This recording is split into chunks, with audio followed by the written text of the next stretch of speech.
Bada bada. Way to finish off.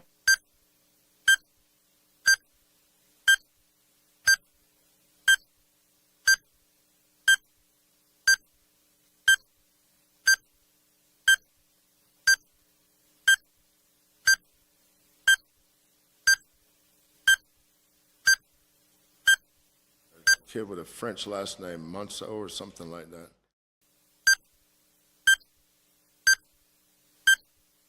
Miss Phil, what we eating tonight? Star Pizza.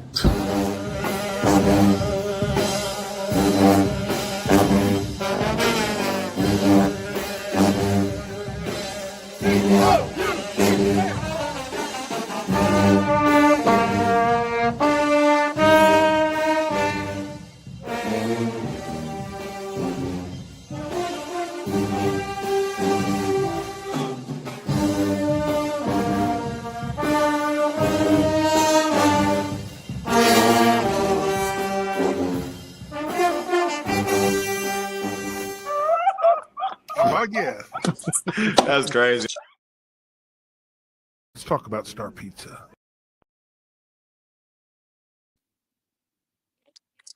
Let's talk about Star Pizza. That beautiful Star Pizza.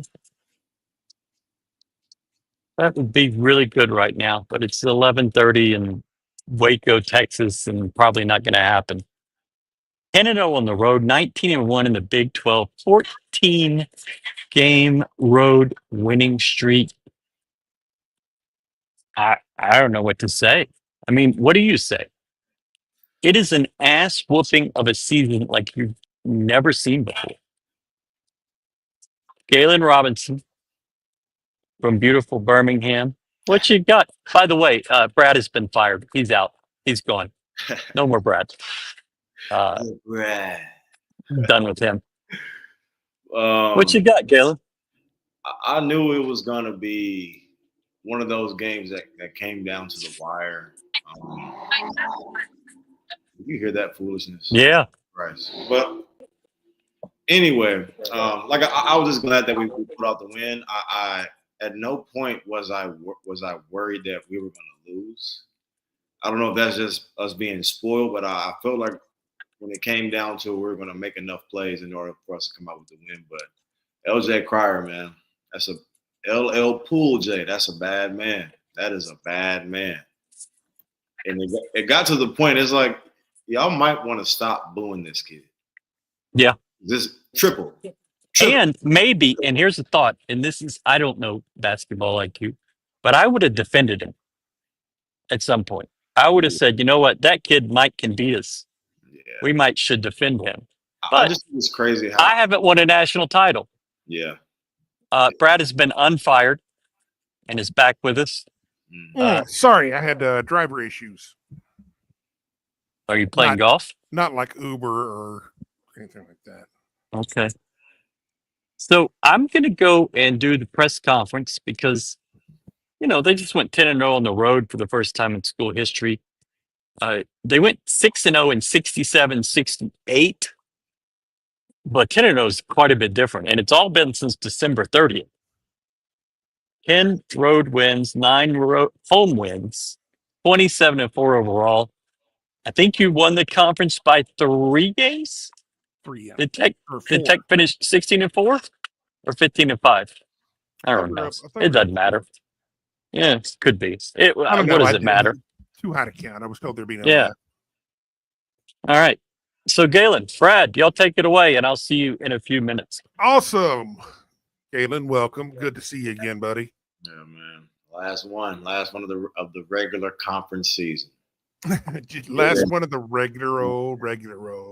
This shit has been a journey. I think the commentator, I don't know his name, but I thought he was a good commentator. I felt like he he knew what he was talking about. I know in the past we've gotten some bad ones, but I fuck with bro with what he was talking about. I think he was a former coach. I just wanted to throw that out there. Well, no, and I'm glad you did because that I wasn't sure if a lot of people would have caught it, but he hit the nail on the head about how Houston is so much better when they start playing downhill. When when Sharp just started getting to the basket. You know, it's weird because in the first half of the last 7 or 8 games, he's struggled. He's been kind of invisible. And then he comes out and plays a different style of game in the second. You know, I'm just glad that, you know, LJ was able to step up because he in that first half, he really had no help. It was just literally a one-man show, and he was carrying the entire offensive load on his shoulders. But like I said, man, when you got championship DNA and you're used to winning, you got experienced guys who've been there. They usually respond the way they should respond whenever, you know, they might not have had the offensive success that they wanted in the first half. So I'm glad J1 stepped it up. I felt like the first half, that was probably as bad of a half as I've seen from him. He just kind of looked out of it, it almost looked weird, you know. But like I was 5 turnovers. He was trying to force the issue a bit, but J1. Yeah, J1. But I'm just glad he was able to make enough plays, and those 2 free throws at the end of the game. For some reason, I knew both of them were good. I just had a feeling like it seems like the more pressure that the free throw, it's easier for him to make for whatever. It's like, I don't know, maybe he just needs that kind of pressure on every free throw. But I mean, he stepped up and made huge free throws. Yeah. But also what I wanted to talk about is just Malik, man. He has been such a stabilizing force, and I don't know if we've seen him. It wasn't as much at the end of the game, but it was like throughout the course of the game, he was making winning play after winning play after winning play. And it's just to be able to have a guy like that coming off your bench, that is a luxury to have, to know what you're going to get from him every single night. Like that is a great security blanket. He's, you know, what's funny is on defense, he plays really good defense, but when he's off the ball, he has the ability to almost make himself invisible. Yeah. It's like he baits guys into making passes that he easily intercepts. Yeah. You know, he gives them the room, you know, because he knows that there is a visual lane through there, usually going across over to the weak side, and he's just baiting, kind of hiding behind J1 back there, waiting to get that. It's like, go ahead and throw it. I got this. Nah, and I think he probably developed that so he can get them breakaway dunks, because those absolutely for some nice picks, man. He posted some nice pictures as airborne. Like I get you, brother. But another thing too, Los, his floater is cash. Woo. Like I'd bet my life, like it is cash money. Whenever he's in there and he's just taking his time, that is such a great weapon to have from the playing that position, because that in between game you're gonna be in that paint a lot, and you can just flip up that floater, man, and make it at that level, at that high of a level. And also the ones that he missed, they're such soft misses that it gives our bigs a chance to, you know, rebound on the backside. So it's just like, that is a shout out to Coach Q. Coach Q has probably made him shoot 100,000 of those throughout the course of this year. Yeah. And you know, I hate to look forward too much, but God, imagine how good it's going to be next year too. Man.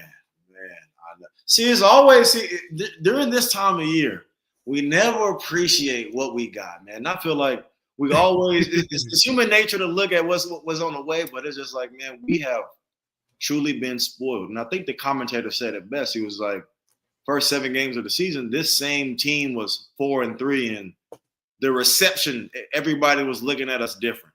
Oh yeah, everybody wrote us off. You figure it out and you get rolling, and it's just like, here we are. Oh, it's finally that time when Houston's finally going to take a step back. Yeah. And it's just like reading all the comments and shit, like just. But we also, let's be fair, we got that not just from other teams and everybody out in the media. We got that from our own fans. Our own fans were like, "Oh shit, we might be in trouble." Yeah, but it's just like every team. I remember Coach Simpson. He says, if you take out one guy and add one guy, you have a completely different team.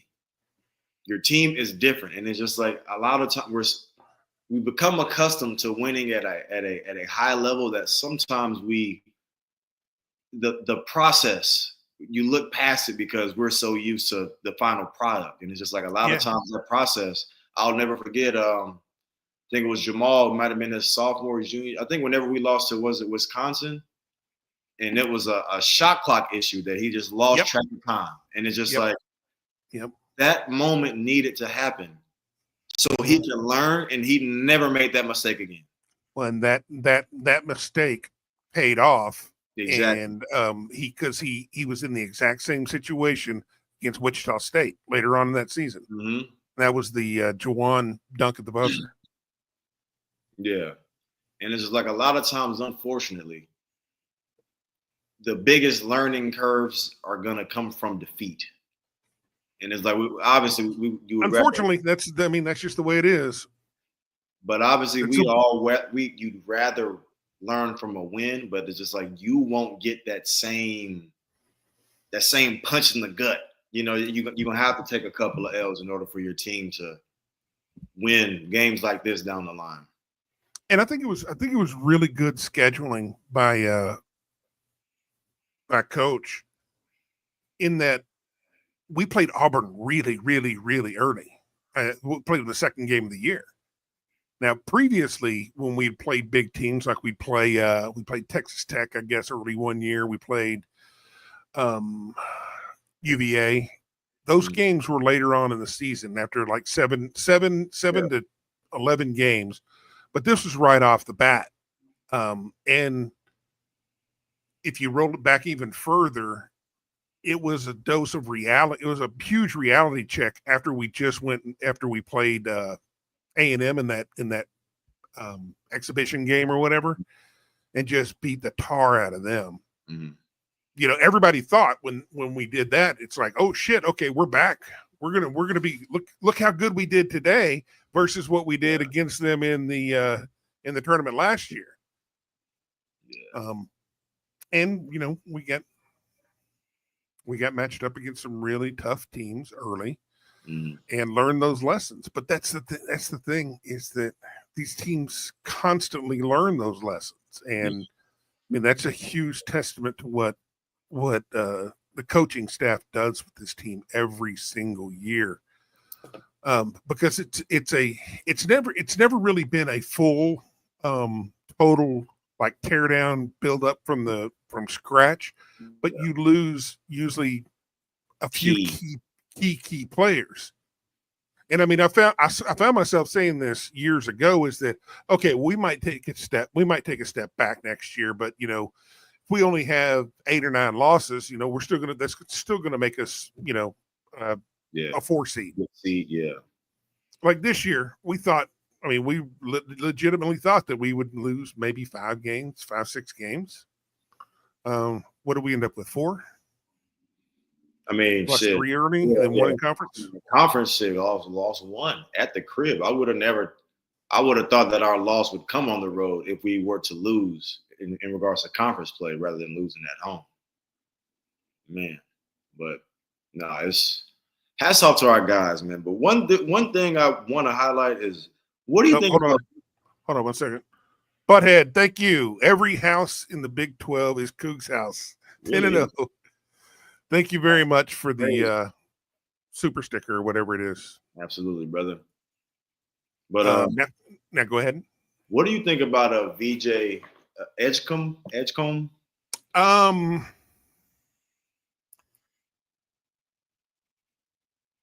High ceiling. Kid is an athletic freak.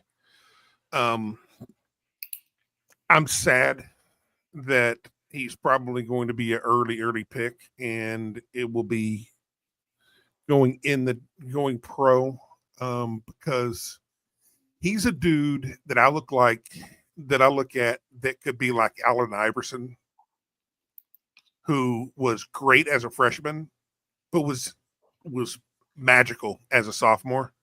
Mm-hmm. And he needed that extra year at Georgetown to really, really figure out what he is and who he's going to be. But, you know, NBA's tough, and the NBA's tougher on smaller guys.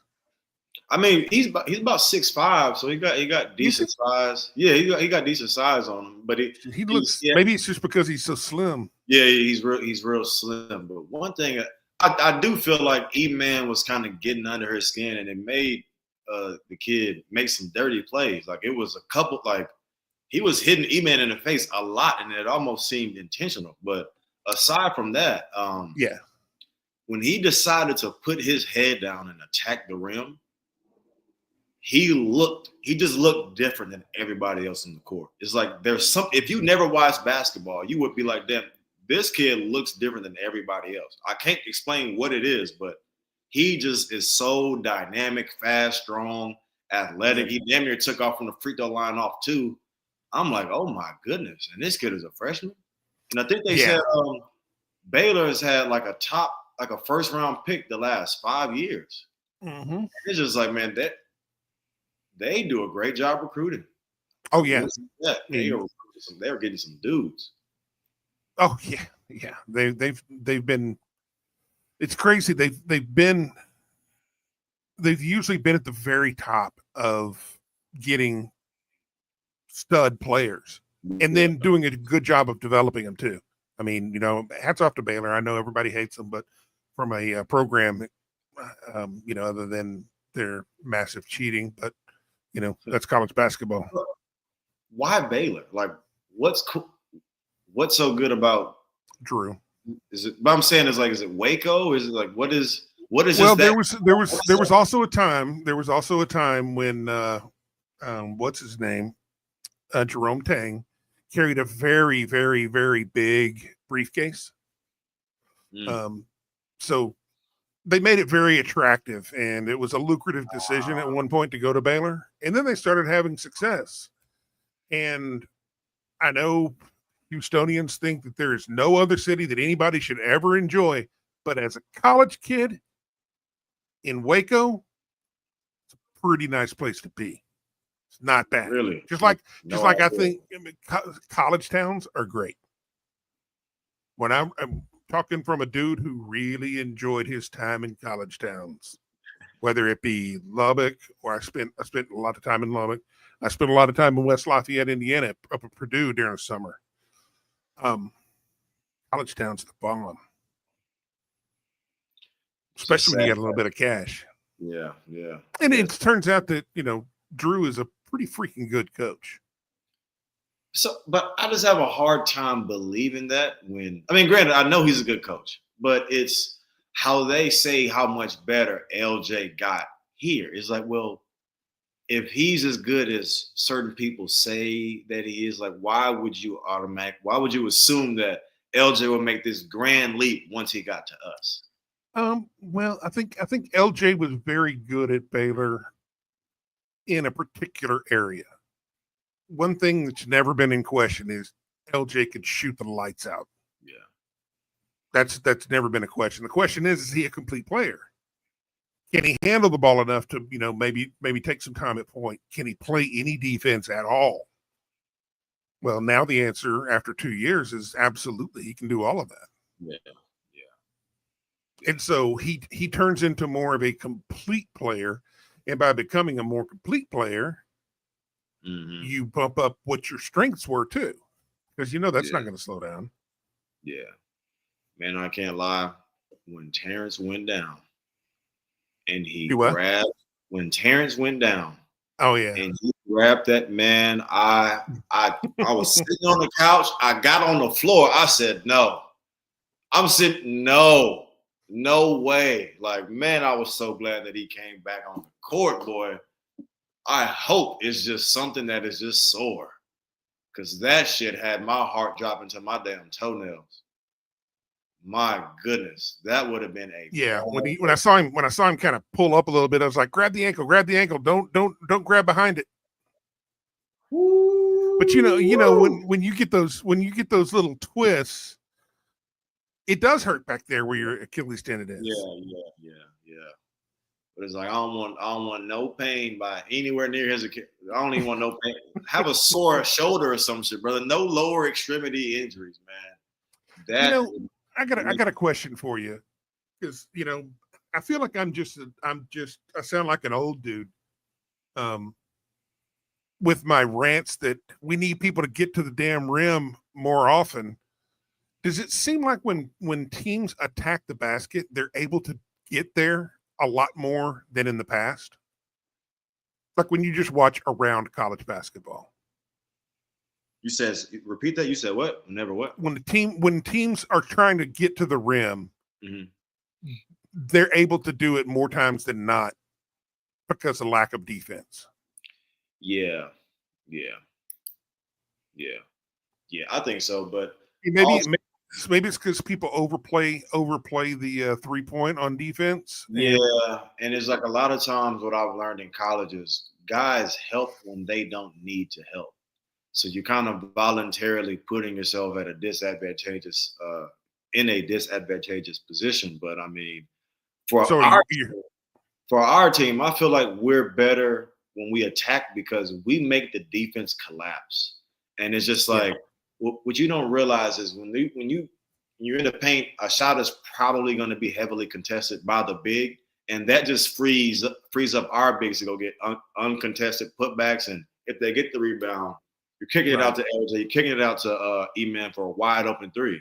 And it's just like once you're stacking demoralizing plays like that on top of each other, and on top of that getting high percentage shots, man, there's nothing you could do. Like there's nothing you could do, and it's just we got guards that are they all can shoot it, but they all have different strengths with the ball. Like E-Man, when he puts his head down and he decides he wants to get to the rim, he has good hang time. He can absorb contact. You know what I'm saying? Yeah. So it's like we can hurt you in different ways from our guards, like getting to the rim.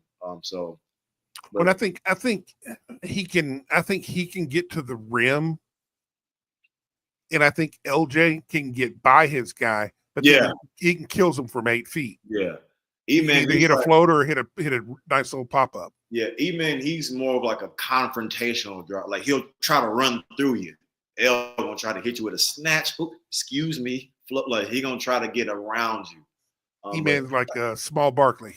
Yeah, crash. I'm like, man, every time I looked up, he's on the floor getting hit in the face. It's like, damn, brother, somebody get this boy a Rip Hamilton mask, something, or he break it. I'm like, damn. You mentioned it. You mentioned it earlier, dude. He was playing head games and really getting into Edgecombe's cage. Yeah. Now Edgecombe shook it off pretty well, but he did bait him into a couple of fouls. Yeah. And the thing about I know that everybody was pissed off that that Edgecombe didn't get a flagrant one on the one at the end when he was going up shooting. But that was a good play on Edgecombe because that was 100% intentional. Yeah. And the one before they called the you said what? Go ahead. No, but he made it look like it was part of the flow of the shot. Yeah. But E-Man does try to guard you with his face. Like it's like he opens himself up to that. But the one before they called that flagrant one on Edgecombe, he did the same shit that the previous play. Yep. And then I remember when E-Man got that call, came back, went right back at him, then came back, hit a trade ball. I'm like, I like it. Like that's how you respond. And it's like that kid, I was like, damn, this dude kind of dirty. Like he's doing this shit like he's trying to act like they showed the replay. It's like, bro, you reach back like this. It's like I didn't even do shit. It's like, bro, come on now. I can't believe you caught me doing that. Yeah. It's like, bro, we're watching this shit in HD, brother. Like the game hey man, we know we would do the same things. Come on now. Oh, this is a good comment. If you were an opposing coach, how would you try? Which one? Jeb Fambro. Let me see if I can find it. It's the last one. Here we go. If you were an opposing coach, how would you try and shut down this team? They have so many different ways to beat you. Is it a pick your poison kind of situation? Literally, you got to figure out what you're gonna. When you go into a game, you have to have an idea of what you're willing to give up, and based on if you know. And I remember that we were in a similar situation. We played Tulane, And this is when Tajay Moore was on the team. And then I forget their coaches, Hunter. His game was, we're going to make Tajay Moore beat us. Tajay had after that game, he evolved into a go-to guy. So it's just like, you might not, like, it's kind of, I honestly, I don't know, because I don't know. I honestly don't know, because when you have a team that has balanced scoring, all the guards can shoot, the bigs, they're active, they're mobile. You can't outrun them out of the gym. That's a hard team to beat, man. And the guys make free throws for the most part. So I just say should make everything a hard shot. That literally be, because they rebound, they play hard, they guard. Usually good offensive teams, kind of like Kentucky, they can score a lot of points, but they can't stop nobody.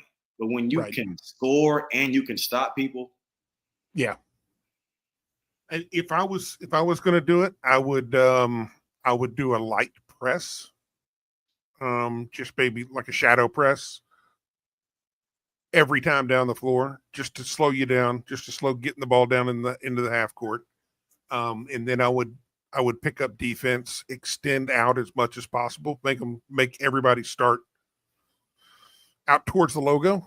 And then I would do everything I can to stop LJ.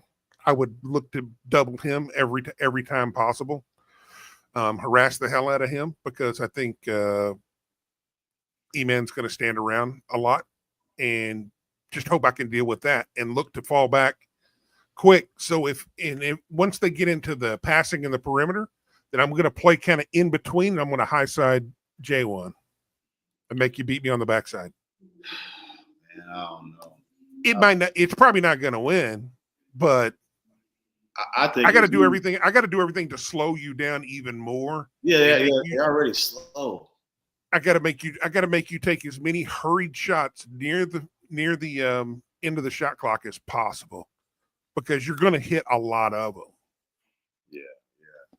I just think if you give Coach Sampson a steady dose of, like, being in a zone, so to speak, he's going to pick you apart, man.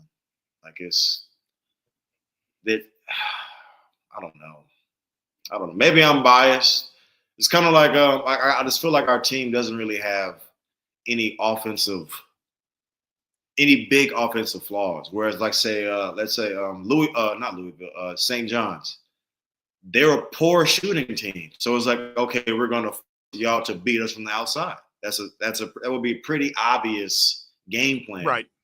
You know, but it's like they got great positional size. They got athletes. They guard. It's like, you know, every team has probably had the idea of, you know, we're going to beat this team by making them shoot. Yeah. And everybody. Oh, no, everybody's got a great game plan if you can execute it, and you also got to hope that they're just not on fire. Because, I mean, even if you guard him perfect, LJ can shoot you out of the gym. You guard E-Man, he can go off for 15 points in a row. And, you know, that's the thing, is that we got guys who can score all over the place, who can go off at any given time. Yeah. And it's almost like with E-Man, you give him the ball at the end of the shot clock, it's like the worse shot it is, the better he is at making them. Like, they just a knife in your chest and just twisting it. Like, that shit hurts, man. But when you really need a stop and you really need some momentum, then all of a sudden this guy's going from 35. Yeah. A fade away from 35. Yeah. But I think a lot of times with teams with their game plans, where they kind of mess up, is the coaches forget the fact that these are kids. So if we did this perfect every single possession, would it work? Yes, of course. But it's like, basketball is an imperfect game. So it's like, is it possible to do? Yes, but is it likely throughout the course of a 40-minute game, running up and down the court, trying to get over screens, our guys getting offensive rebounds? It's like, that'll be a hard game plan to execute, man. And it's just, I think it was like early in the second half, Baylor was they were hitting shit off the glass, throwing shit off it just seems like they were just making all types of what Coach Sampson, he calls it howitzers.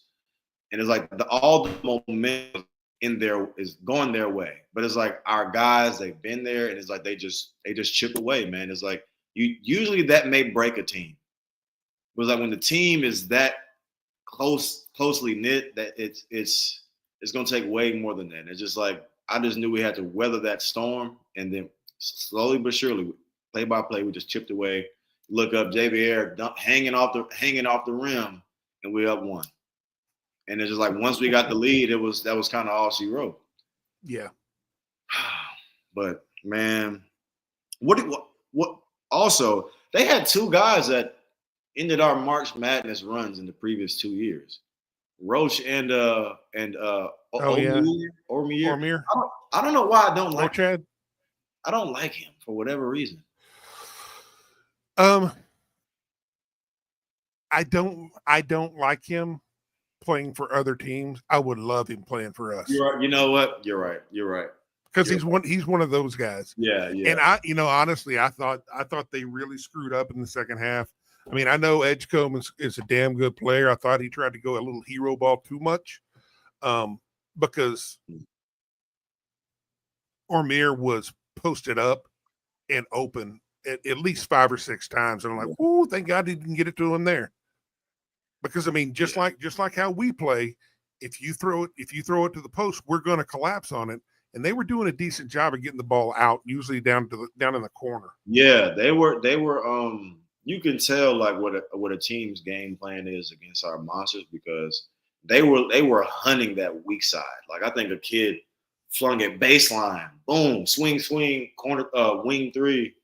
But you're gonna have to do that shit you're gonna have to do that for the whole game, and you're probably gonna have a lot more turnovers than you might have success. Yes. Welcome back. Hi, Roy. Hello. How are we? What's going on, buddy?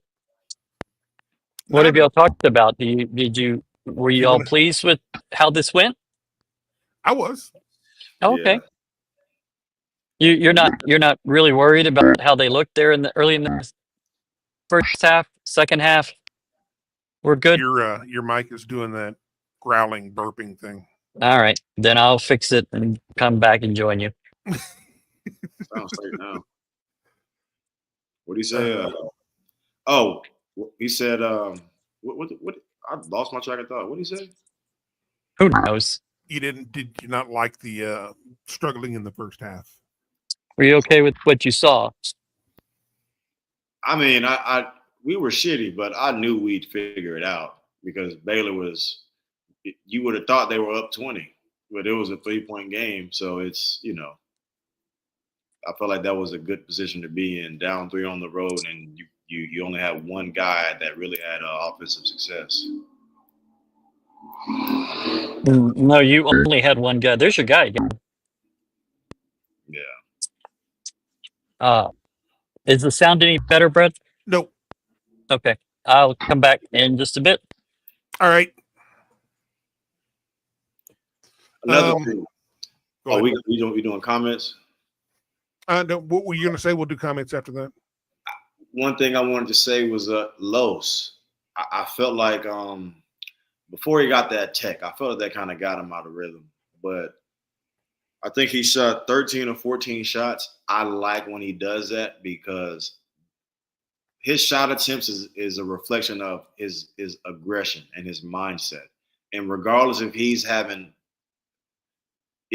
as efficient as we want him to be, or as he wants to be, if he's making them or missing them, I think he should still take those shots, because him being aggressive 100% helps our team.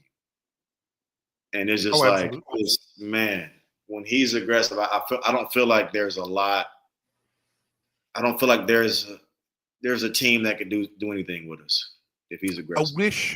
I wish that him and JoJo could sync up a little bit better on that pick and roll. They're just not playing. They don't play as much with feel. Like they don't know exactly where each other's going to be, or where, I don't know, when they're just not as fluid as you'd like them to eventually be, because they look a little bit indecisive of, well, is JoJo going to go to the rim, or is he going to kind of stay in the short corner, or is he going to stay high? Is he going to stay low? but once they get that even more fluid, that's going to be dangerous, man. Yeah. I'm really looking forward to JoJo's growth and his offensive game expanding, and also just his intelligence. Like I feel like today I don't think he had any bad fouls. And it's just whenever he's able to be on the floor for extended minutes, you can see how much he impacts the game, even though it might not show that on the scores on the stat sheet. But it's like he is a defensive security blanket, because having he blocked 2 shots tonight, but he affected at least 3 other shots that were misses. Guys that were looking for when he got avoided. I was like, damn. Block it a little softer so it can stay in bounds. We can get it. It was like I see him send that shit out of bounds, man. Send a message. But once he puts it all together, man, it is gonna be a great. It's gonna be very entertaining, because that guy, his ceiling is high. He has a great motor. Like, checks out all the boxes. Now it's just gonna have to be reps and more reps and more reps. And man, once he, it's gonna be very rewarding once he finally takes that step. Yeah.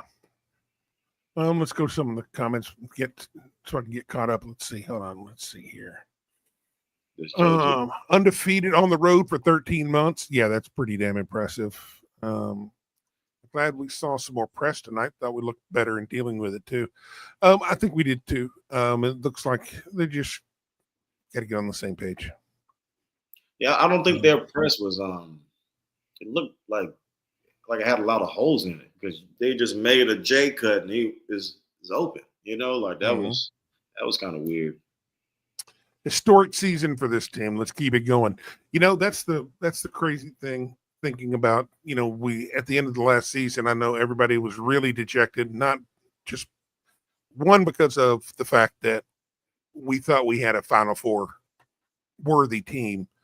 But I think a lot of people were scared to death that what are we going to do without Jamal? I mean, he's the heart and soul of everything that we were doing. I don't think a single person would think that we would only add one person, a point guard that you'd never really paid attention to at OU, and be better than we were last year.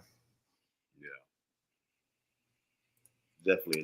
Let's see. Our last 9 games have been so close. We learned to win these close games. Absolutely. Absolutely. The commentator says something about all of our losses were damn near in overtime. And I'm just like, well, damn, that's kind of crazy. Losing those games early and then being able to pull those games out in conference on the road, it's a fair trade-off, man. It's a fair trade-off. Let's see here.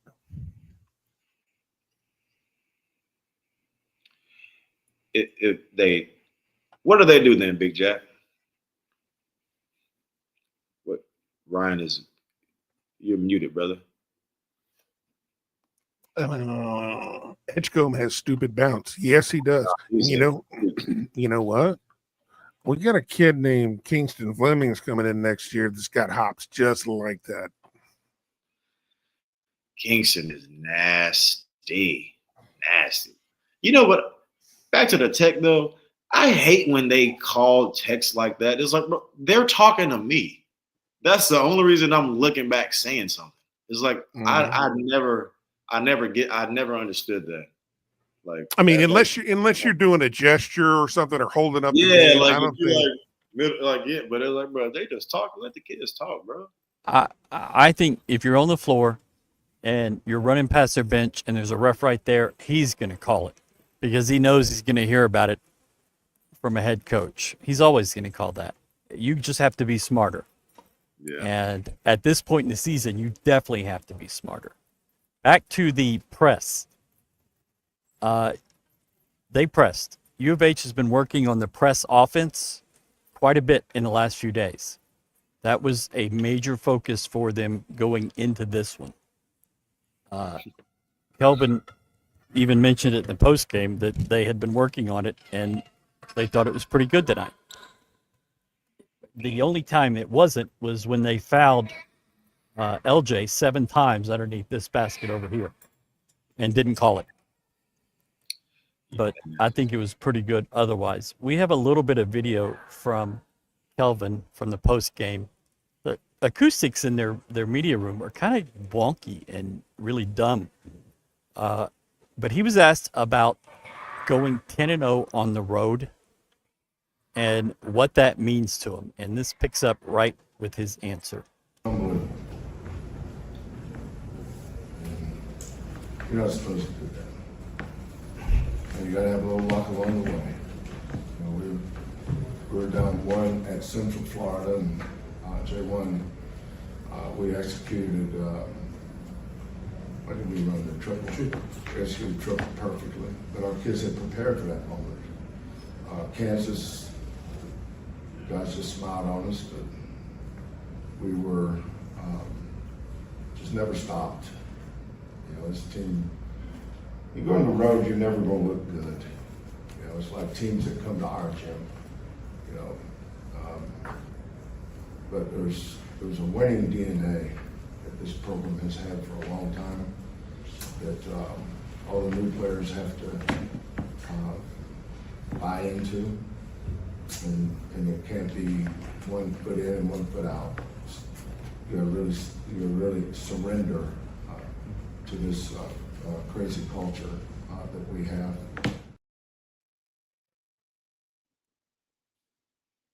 Turns out people do that and it works out okay. How about that crazy foul away from the ball in the end bounce? First off, that is a great play call by Baylor right in front of Scott Drew. So he's screaming foul, foul, foul. And they call it, and it's brilliant because that's who you want shooting that free throw is Juwan Roberts. Now, they only see his percentages. They don't see the fact that he sucks at an empty gym. But you put a loud gym around him and swish, swish with the game in the balance. This is who he is. You put him in an empty gym right now, the gym's empty, he might make 5 out of 10. But when it matters, that guy, I mean, he's done it several times this year. He makes free throws when you need them. Okay. I mean, we talked about that earlier. It's like whenever the more pressure that there is on a free throw, the more likely he's able to deliver. And it's the weirdest shit ever.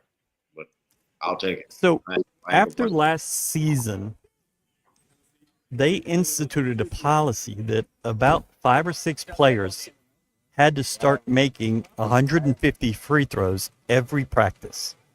Juwan was one of those players. So Juwan's shooting, 800 free throws so he can make his 150. But he's gaining confidence. He said in the post game that he has learned not to brainwash himself into trying to make it. He's just trying to go through his process, be in his rhythm, and it's working for him. I mean, it's almost like it's sports psychology, but at the free throw line. Well, that is. Yeah, I mean, he's figured it out what works for him. Well, I mean, the less thinking you do, the better you're going to be. 100%, and you are the proof positive of that. Thinking only hurts the team. Yeah, don't want to do that. Got to support the team. Kelvin was more interested in talking about the second half defense. They held Baylor to 30% shooting, but he thought they had a better shot selection. They ran everything through Juwan, and they got to the hoop.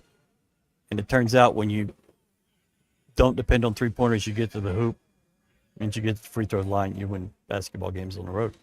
Well, and you can almost like they've done this before. Yeah, I mean, it's kind of the typical flow of the games here lately.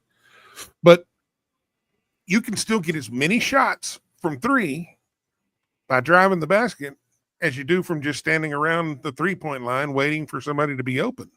You're going to get more wide open looks. if you're driving to the basket. That's the reason why I like it, is you gotta move the defense's feet. A lot of shit opens up. You don't know what's going to be wide open until you do it. And that's why fucking Alabama is such a damn difficult matchup for us, because they get to the hole and they open everything up. And you saw it tonight. And I think you mentioned it earlier, Galen, is that when you said that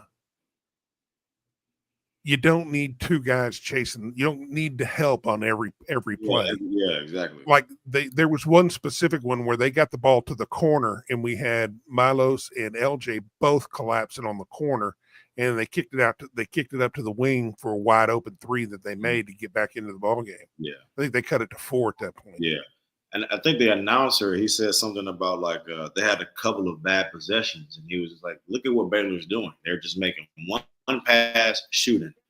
They're not creating an advantage. They're just trying to go against a set defense." And it's like, that is not the way you want to attack us, because it ain't gonna go well for you. But it's like, whenever you're able to get in the paint, you cause help, and you're able to make the defense collapse. That's when you're going to be able to generate way better looks. And if you don't, if you're just swinging it around the 3-point line, you're going to end up with a bad shot, and it's probably going to be at the end of the shot clock, and it's probably going to be heavily contested. Yep. They told me they were worried about Omier coming to this game. For sure. He had 13 and 16. 9 offensive rebounds. That's adequate. Kid is a man. I'm just really glad that they did not make him a focal point of their offense, because they could have, and they would have been. See, that's the fucked up thing about where Baylor is. They got so much talent on that team, but they're not doing that. Talent is not used, or not doing things to contribute to winning. They're putting up points, they're putting up numbers, but they're not doing things that contribute to winning. And I think Edgecombe could have probably held off on about 3 shots and dumped the ball to the post, and then you're good to go. But I'm glad they didn't. Yeah. Kelvin said that Edgecombe is probably the best pro prospect they faced in several years. He thinks he's better than anybody he saw against Auburn, Alabama, or anybody else in the league. I think that's a hell of a compliment for a guy. I think that's hella true, too. Yeah, I think it is. Yeah. But, for him to go out of his way to say it, okay, they're literally blowing the shit into me right now. Man. Good thing is you can't hear it, so that's pretty impressive. No, that's good. They're like, it's like you might start seeing it shoot over my head. They rip up newspapers and throw it in the air, and it's everywhere. And if I'm listening close, I can hear just a little. Yeah, but it's like, it's not even. It's not bad at all. Yeah, that's tough. Yeah, but they're going to town. They're having fun. It's 12:15 in the damn morning, and the time is going to change, and I have to be in Houston at like 11 a.m. Real quick. Like you sleep. I'm going to sleep tonight. It's been a long damn day. Off topic, any football news? No. Football exists. It does. They went on spring break, and they'll be back in a week. They'll start practice on Tuesday, the 17th, 18th. But on Tuesday, whatever day that is. Cougs are much better record-wise in the all-important quad 1 win category than Duke. Because it's Duke. Yeah, you do get a little bit. They're beating the shit out of some bad ACC teams. And, okay, but that's fine. Duke is going to go to the East. It doesn't matter. They're going to the East. So it doesn't matter really if you're 2 or 3 or 4. They're going to the East. Auburn is going to the South. That's done. Those 2 things are done. So you're either going to the Midwest or you're going to the West. I've been thinking about that this week, And I've decided that the West is where you want to go.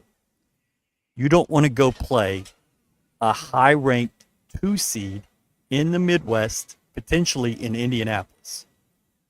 You don't want to see Michigan State in Indianapolis.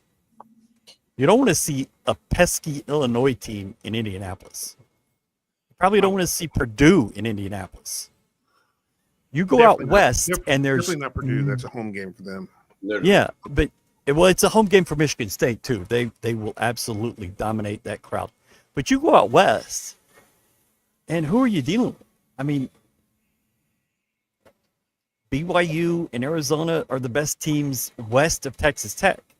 There's just not a lot. UCLA's okay, but there's not a lot else out there. And you could go out there with a Florida or Alabama as your 2. You obviously don't want Alabama. You don't want any part of them. Florida makes a little more sense. And so I think you want to be in the West. Whoever is the other SEC team that's a 1 seed, they can have the Midwest. You'll probably go to Wichita the first weekend. I think pretty much everybody thinks that's going to be true. But you want to be West. You want to go to San Francisco on that second weekend and see how that goes. What do you line up if you're out west, you probably line up maybe BYU or Gonzaga on the 8-9. Oh, no, BYU's going to be a 6.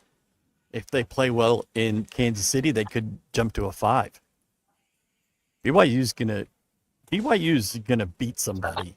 I think there's a good chance they go to that second weekend. I mean, honestly, it would not be the worst thing. I think they're going to end up the 4 seed in Kansas City. You win that first game, and BYU beats you in the second game. Okay, that's too bad. All right, we'll go home and rest up. People will be bitching on here, but it's actually a pretty good deal for U of H. Thank you, Butthead. I don't know if I've ever said those words in my life, but thank you. So, question: Appreciate that. With Arizona's loss, are they out of the top 25? So, Arizona and Kansas both be outside the top 25? In what? The shit that doesn't matter? Yeah, but still, like the AP? I mean, it's great to see the old people Who have cares? conniption. Who cares? I say We're that too as, far as, into the as an old season. person. We're too far into the season to give a shit about that. Arizona's number 10 in the country in the quad 1. They played a road game at a quad 1 school. They shouldn't drop. They'll be 11 or 12. They're going to end up 8 and 11 in quad. Well, they'll play quad 1 games in KC, but they're 8 and 11 in quad 1. They've got a pretty good resume. Weren't our people bitching about PA being too loud? Yes, they were. And they don't understand how loud the damn PA is here. This arena is so well built for noise because it goes straight up. The band is basically on the court, and the noise traps down at the floor level, and it's freaking loud in here. For a very, not a sold out crowd, very kind of crowd. They really got on to LJ early, and he shut that up. Quickly. Galen talked about it early. Maybe don't boo him. They won't get the chance anymore. But when they got into the game in the second half, this place was loud. Yeah. Had it been a full crowd and like a Baylor team like you kind of expect, this could have rivaled what Texas Tech was, what Kansas was. But for its size, it's legit. It holds about what, 6,000, 7,000? It's right at the same as Fertitta's. I understand it, 72, 75, something in there. But it's like Except that one's just built in a missile silo. Yeah, it's just built great. I think it was built this way because of the small space they had. But yeah, Does U of H have another level they can get to beat Duke, Auburn, Alabama, Florida? Well, most of those would be in the Final Four. That's another level. But I okay. I I'd just say think the yeah, number the one. level they can get to is having everyone healthy. Yeah, If Yeah. we're healthy, and we have a chance to beat anybody anywhere. But this we do have another level, because you've yet to see this team truly click this year. you I haven't mean, seen they played have really well. I mean, our floor, I say our floor is top 2 in the nation. Our floor is us and Auburn. Now where we go, what's our ceiling? I don't know, because we haven't even come close to it. when have they played well? When do you think is the best game they played, Brad? Shoot, I don't even know. I mean, I can't think of it. It's probably some blowout at home. I feel like it's harder to play like just flawless in conference because there's a level of familiarity. Whereas in the tournament, you got a day to prepare for all this shit. Yeah. That is a nightmare. All the shit that we do and all the ATOs and that is a nightmare to prepare for that second game. So, but I will say like the only reason probably why Baylor, I think whenever we played what was it, Arizona in the tournament, we went to the Elite Eight, and they were just talking about how like it was just so much different in person that the film didn't even do it justice. And it's just like what probably helped Baylor is the fact that we're in the same conference and we've played them already. You know, so like they know what to expect. But when you don't know what to expect, it can be brutal for you. For real. Kelvin said in the post game that he thinks we're a good team, but by no stretch of the imagination does he think we're a great team. But he said we can get to that. And he said you have to earn the right to be good. And Jawan has earned that right. And Jawan was the toughest guy on the court with, do you say his name Omeyer? I don't even know how I've been saying it. The big guy. Yeah, nor Chad. Yeah, it's probably going to work out for him. Did you show this comment, Brad? This team can beat you at the rim, the 3-line, and mid-range. This is from Corey Rodriguez. Is that left Corey? This is the guy you need to know. Corey Rodriguez is the artist that has been making the paintings after games. The artiste. He usually does it 24 hours after a game. This week, he slow played you and didn't come out with it till Wednesday night. This is it. This is the one he did for senior night that thank you, Brad, that everybody has thought was just amazing. I think it's unbelievable. The people I've talked to in the program, coaches, Kelvin thought it was the best thing he'd seen in a while. Jawan kept saying it's hard, and I was hoping he wasn't talking about himself. It turns out he was talking about this picture.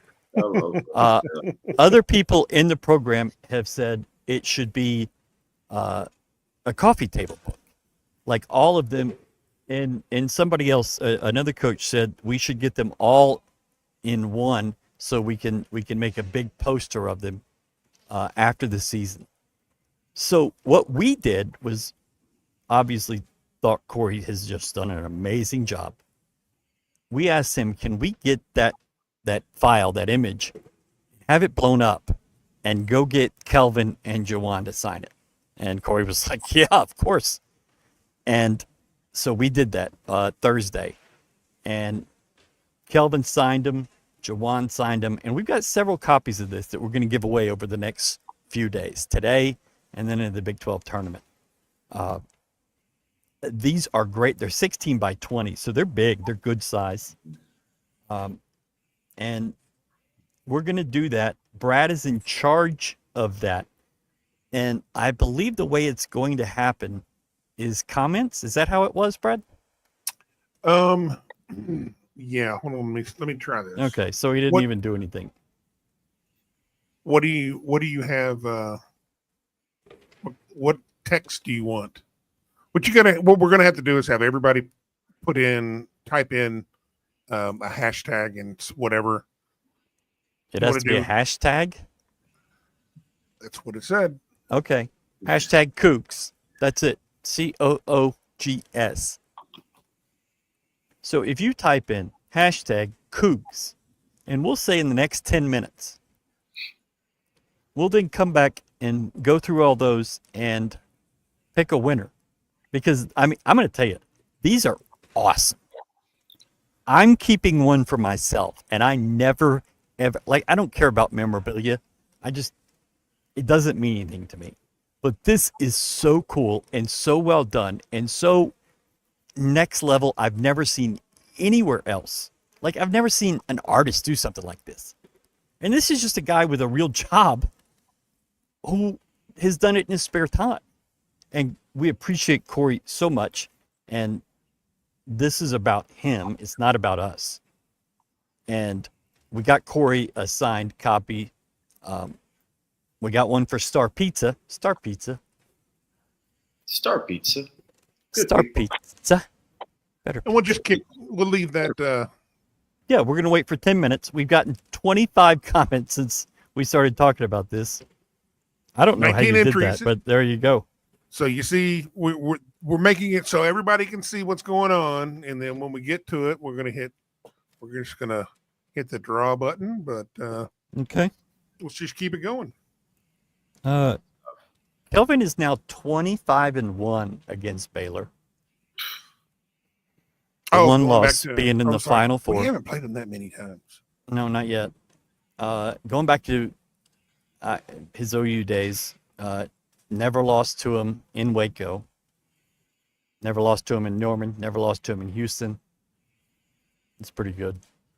I saw something today that Baylor has not beaten U of H in Waco since 1995. And obviously there were 26 years you didn't play, but that's just a goofy stat. True. Back to how loud this place is. I had coaches tell me that this is the most difficult place in the conference to communicate on the floor. In timeouts and huddles. Kelvin calling out plays. You know, they use the whiteboard. Yeah. But I just don't know how much time guys are spending looking at that versus, at their man or guys coming down the floor. But it's a really difficult, because of just how this noise is trapped, it's a really hard place to communicate. And they've come in here and won twice. And one of the reasons is I think the number, I think, is 31 of 38 at the line in 2 games. You were 18 of 21 last year when you won in overtime, and 13 of 18 today. 2 of those were the early misses by Juwan. Emmanuel missed 1 on the 3-point foul. Milos missed 1, and LJ missed 1. I think when LJ got fouled the last time he went to the line, it was like an assistant coach. He was behind Scott Drew, and he was like, "He's gonna give us one. He's gonna give us one." It's like the one he was gonna give y'all, he already missed. The brothers shoot 93% from the line. You can't wish it into reality. These are bottoms. Sure enough, cash. He gonna give us one. He gonna give us one. Shut up. Sure.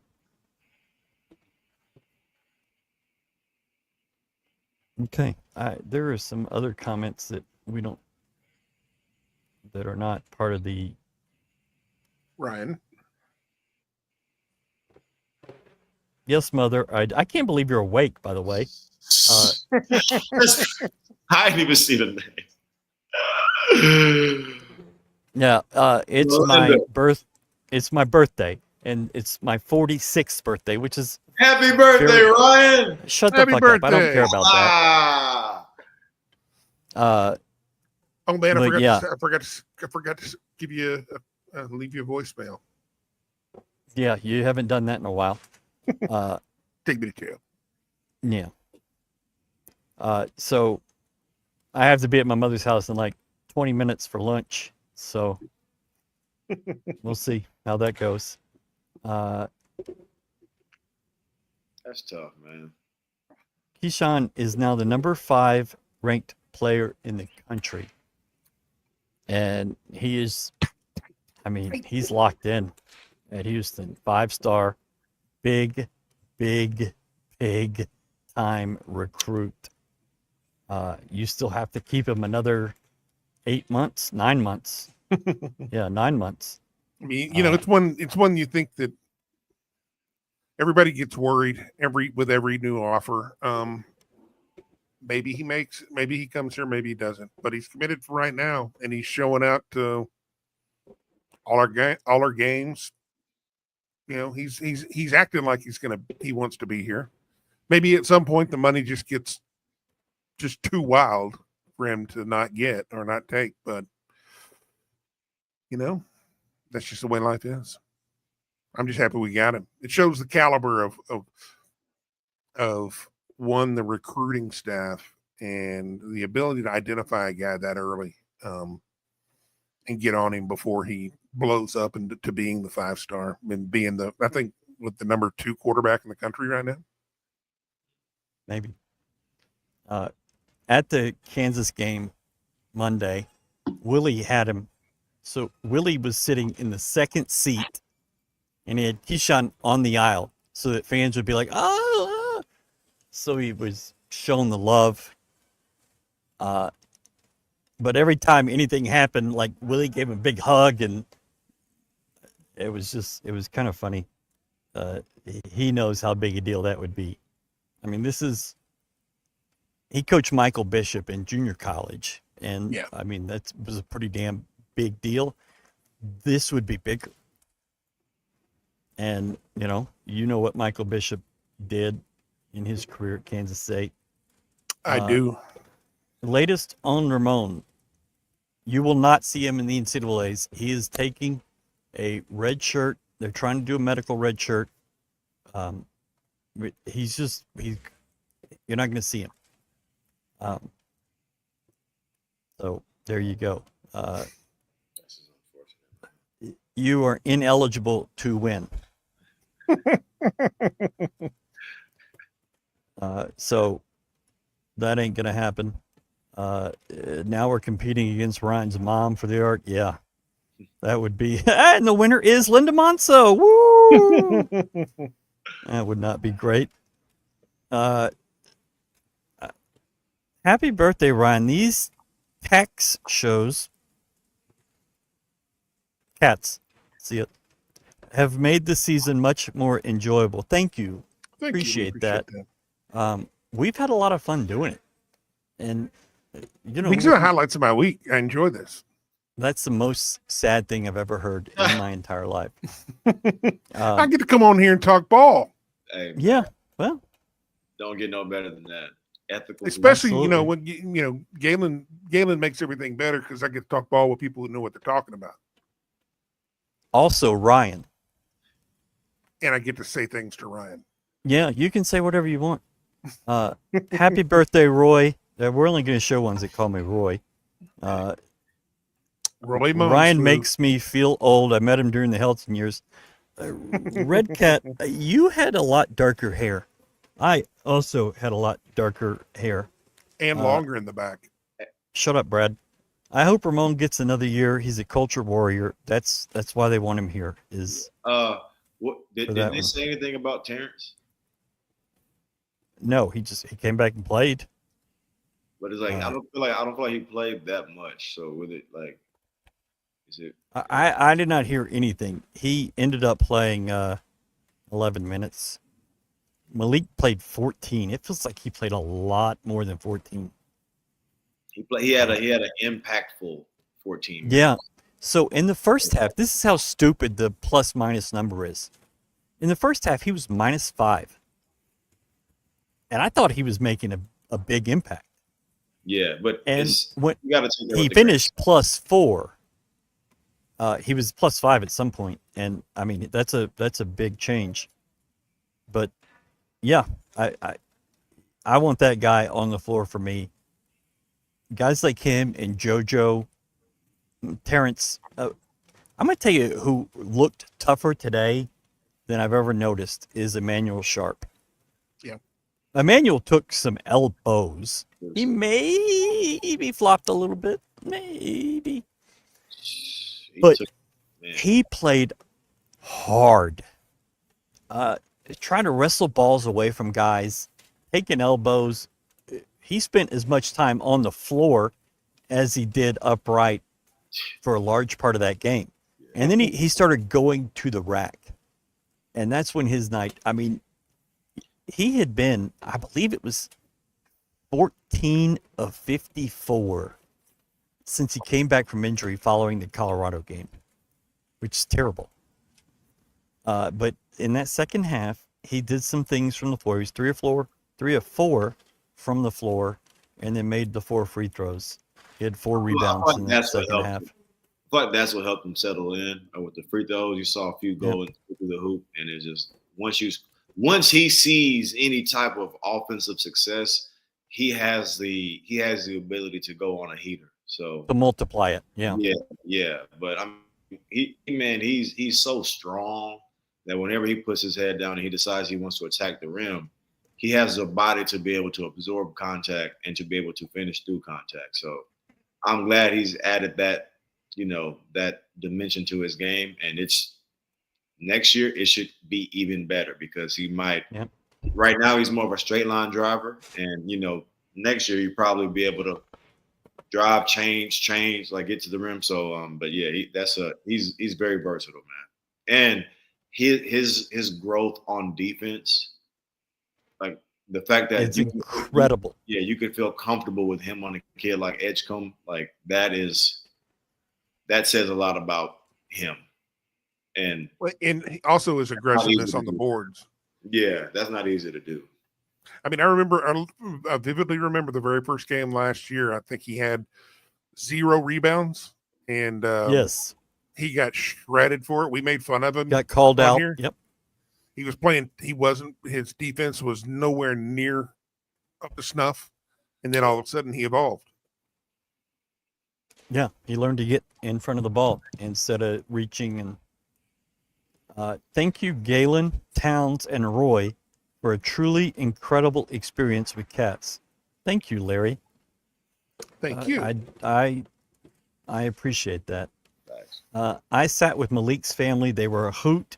Yeah. He made some of the most important plays during the momentum swing. He really does. The steals, the rebounds. Yeah. Hit a couple shots. I thought the plays that he made kind of stopped their momentum. Yeah. Like it was like a real big swing back in our favor. And I feel like a lot of the times when he checks into a game, that's what he does.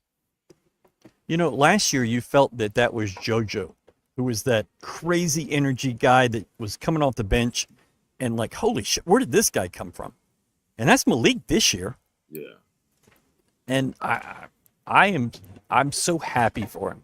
Man. And just talking to people around the program, everybody is happy for him. They're so proud of him, like what he's developed into and just how good a dude he is. And there's a lot of programs across the country who have great players who are just shitheads. You just don't. I mean, I'm glad they play for me, but, they're kind of assholes. Yeah. Not him. He's just a good guy. And The type of I guy couldn't who be happy. have success. Yeah. I wrote on the Daily Cougar the same time as Ryan took me time to recognize him before. I didn't realize I am as old as he. That is disappointing for us all. Okay, we have been 15 minutes since we did the drawing thing, Brad. So go ahead and work your magic, All whatever right. that is. Let's see here. Let me hit draw. Oh, look at that. It's an actual, like a real thing. Boy, that has to suck to see your name go. Michael Jones. There you go. Boom. That was actually pretty cool. Who? I could watch that more. So we're going to use that same, Congratulations, Mike Jones. Michael. So Shinron, your number. in the chat, just put your address and your phone number and your social security number. Just put it right in the chat for everybody to see, and we'll see how that. I'm just kidding. If you can contact me on Twitter, on Facebook, on Instagram, or email me at ryan@gocoogs.com, and we'll get you set up. We'll send that out Monday. I have a bucket to take. But I am so excited to showcase Corey's art. Let's take that comment off, Brad. To showcase Corey's art. This is so cool, and we appreciate him working with us and helping us get that to more people. That's pretty awesome. One of the best things about this program is it has become a given that players will improve from one year to the next. And I mean, there's just, I can't remember the last person that did not get crazy better after 2 years, 3 years in this program. Like, everybody has just gone to a next level. Think back when Q got here. Yeah. I mean, Q was one rebound a game. He was a good player here. His first year he was solid, but his second year it's like, holy shit. Okay, now that's the kid that we used to see on the news about who was going to be, a superstar. And he's now showing it in the NBA that, hey, great things happen when you get on another shitty team and you get to shoot the ball. So the Big 12 just came out with the bracket for the tournament. Brad, are you sitting down? U of H is the 1 seed.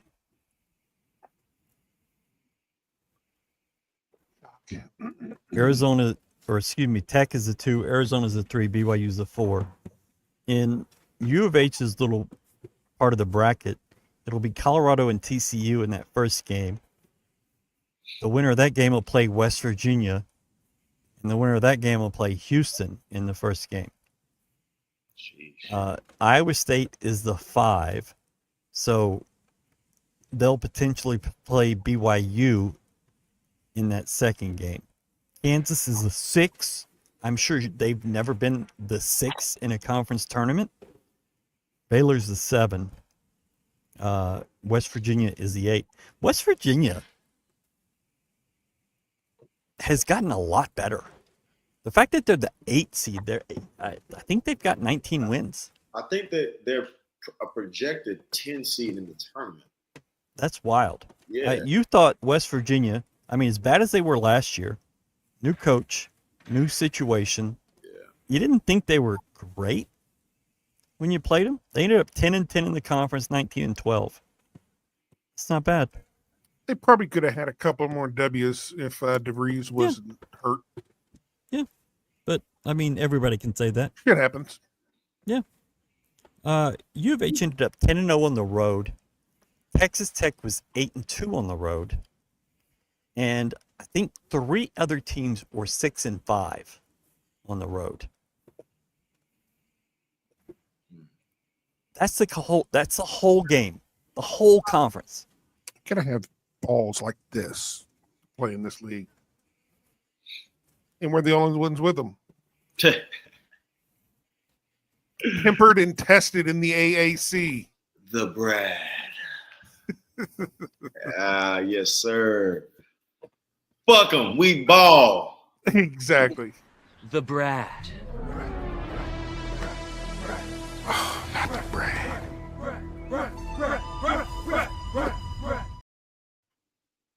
The guy in the glasses kills me every time. I do think that our run through the AAC really did prepare us more than what people think. is that this team had to learn how to bring it every single night and not look over any opponent. Because this game, this conference wasn't won because we beat the top teams. Conference won because we didn't lose to any of the bottom teams, and everybody else around us was dropping points. Every win is vital, and it's easy. Everybody in this conference is good enough to come up and bite you at any given time. I mean, what Iowa State got beat by Oklahoma State after we beat them. I mean, how does that happen? Imagine doing this show if we dropped a game to Oklahoma State.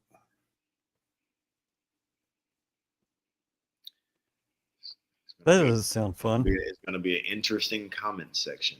Yeah. That comment section is on fire. Okay. They just turned the whole lights off.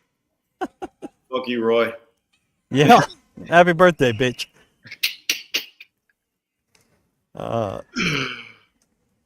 Did you go to the What? comments? There you go. What did LJ do to Baylor fans to make them hate him so much? Well, he scored 38 points in 2 games here. That didn't hurt. I think a lot of people thought he was the next guy, and he ejected. But I mean, he obviously made the right decision for himself. There was a lot of stacked talent, as Brad said earlier. Let's put it this way. Let's put it that way. We had if Tremont went to UT last year and he became their top player and killed us, do you think we would be booing the shit out of him? Yes. Our fans would be ruthless. Yeah. If your team, if one of your players, one of your starters, that's a good point, that you really like, who had a lot of success here, leaves and becomes the star of an in-state rival, and then puts it on. Good Lord, what the hell was that? Yeah, that shit like the sun. And then puts it on you twice, 2 years in a row. Yeah. You get what you're going to get. It's what sports is about. You're supposed to boo the guy. You have to. Mm-hmm. And it just pissed him off. And he went 6 of 6 from the 3 to start the game. That's great. That's fun. I like it. Ryan, is this a make or break year for softball and baseball coaches? Probably. I would be surprised if they moved on both. I really would. Softball's just going to have to fall out of the water too. But maybe they do. It's hard for an 80 to come in and make 5 changes in that first year. And he's about to make a women's basketball the move. He wasn't. I don't think Eddie was here. I think he's off doing the work that he needs to do to find that women's coach. I'm hoping it's not a make or break year for baseball. I hope it's already broken, the decisions made, because I don't give a shit if they made it to Omaha. We got to make a change. Well, I think because you're just going to start from scratch again next year, like you have for the last 6 seasons. It's just this program is not where it needs to be. I don't think it's anything we're going to have to worry about. I mean, hey, it's great that haven't beaten a team with a winning. I think we beat one team with a winning record so far. So we've got a really nice, super soft out of conference schedule. Got Grambling this weekend for 3. Woohoo! And then we start conference. 6-4 on the road, only 10 road games away. This is all road games. U of H did not play a road game outside the conference. These teams did play one, so 3 of them are 6-5 on the road. Dropping facts. It probably didn't know, and that's fine. You're probably going to hear about how we have the most wins ever, and in a Big 12, 19, which will probably be the most ever, Never, ever never broken again. But the crazy thing is we've only have one loss. And going back to, I By looked a at point. it for 2006, one loss in conference. It's only happened 3 times in this conference. And that's with, legacy. You're talking only one loss? One loss in conference. Okay. 3 times. And they didn't play 20. And they had the breaks during the season. You didn't play weekday, Saturday the entire season. So, road record defies 60 years of following college basketball. The secret to success in the Big 10, Big 12, was win all home games and win 2/3 away.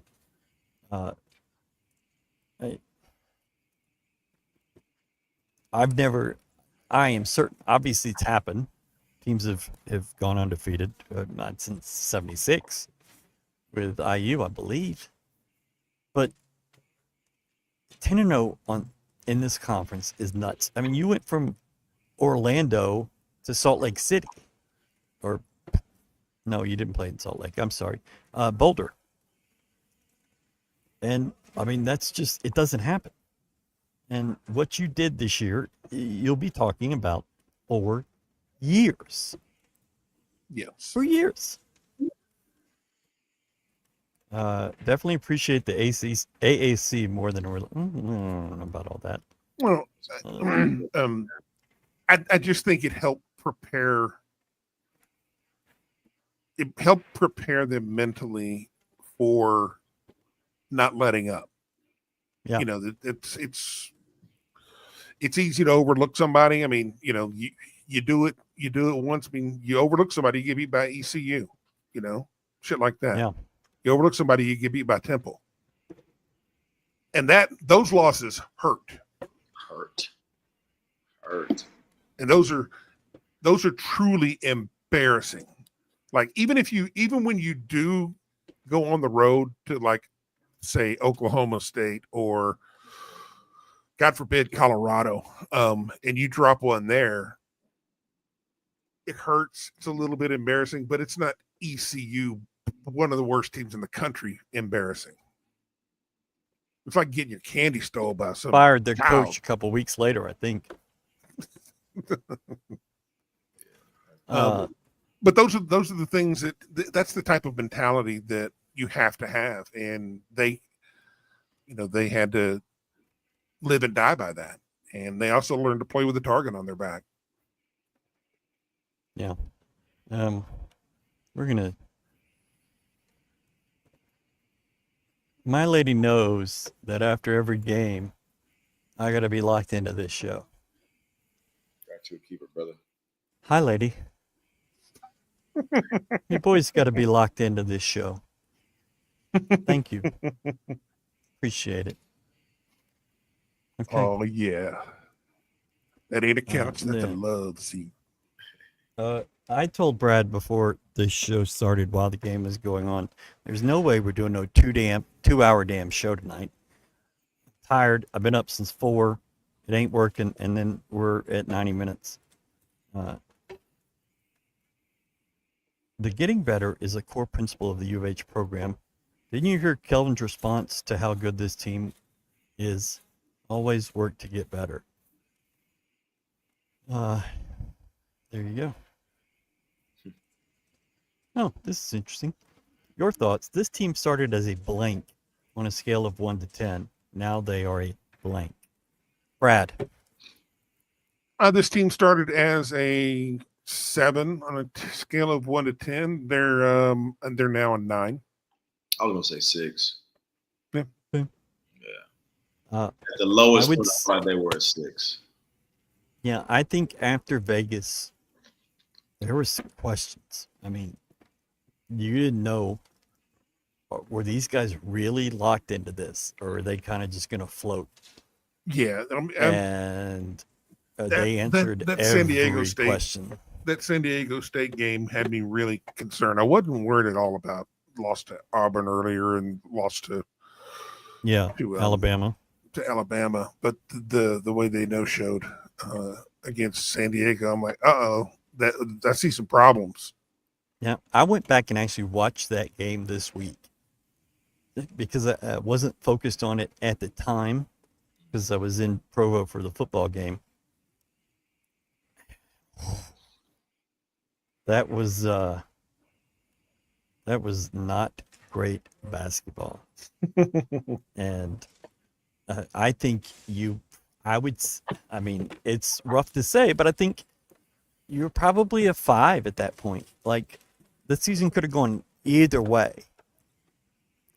But that old man said, nah. It wasn't go either way. They was going to get their ass on board. Yeah, he was going to figure that out. And he was going to figure it out. But that's just part of the growing pains of having a new point guard. A new guy, the most important position on the floor. And it's just like Coach Sanchez said, he was like, Lowe's got here, it was like he needed permission. Like he was waiting for permission to be aggressive and to take a shot. And it's just, that's something you got to work through. And it's a hats off to Lowe's. He stuck with it. And it's like, because he did that, that is what has taken our team to the next level. Yeah. But we have a guy at point guard whose mentality is completely different is night and day different from, the guy that we had in the games that we lost. Yeah. I have always said that quarterback is the most important position in sports. And I just don't think it's even debatable. But point guard is number 2. And if you're going into a season or a stretch of games and you're not sure about your point guard, that's a problem. And there was legitimate gripes about Milo Shuzan. I must say, haven't really heard those in the last 3 months. But, Corey says the Notre Dame game was ugly too. It was an ugly game that they pulled out late with some free throws and weird week that was in Vegas. I am not going back. I'm going to make sure that I don't have to live through that again. Well, I mean, it was play 2 games back to back, then take 5 days off while you're sitting in Vegas. It was 5 weeks, I think, and you just had to sit there and drink the $9 bottled water. And we talked about it at the time, dude. Anytime you're in Vegas more than 3 days, it's problem. It's terrible. And I flew out of there. Terrible. I guess I flew out on Black Friday. I was sat there through Thanksgiving Day with nothing to do except play cards.